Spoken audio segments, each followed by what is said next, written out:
Hi friends, எங்கள் recent Malaysia ட்ரிப்பை பற்றி பார்க்கலாம். நாங்கள் சென்னையிலேருந்து கோலாலம்பூர் புக் பண்ணியிருந்தோம். அது பார்த்திங்கன்னா எங்களுக்கு 4 hours ஜேர்னி இருந்துச்சு.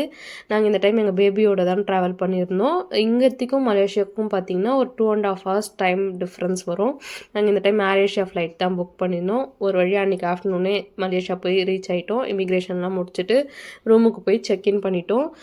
எங்கள் ரூம் பார்த்திங்கன்னா 40th ஃப்ளோரில் தான் இருந்துச்சு. வியூலாம் செம்ம சூப்பராக இருந்துச்சு.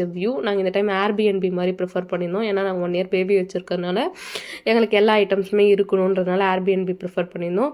அங்கே பார்த்தீங்கன்னா எல்லாமே நாங்கள் எதிர்பார்த்த மாதிரி இருந்துச்சு. வியூவும் சூப்பராக இருந்துச்சு.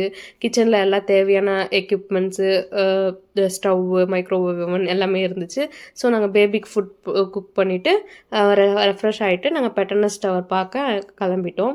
அங்கே போய் நைட் வியூ செம்ம சூப்பராக இருந்துச்சு. கொஞ்சம் ஃபோட்டோஸ்லாம் எடுத்துகிட்டு டின்னர் சாப்பிட்டு நாங்கள் ரூமுக்கு வந்துட்டோம். Day 2 பார்க்கலாம். பாய்.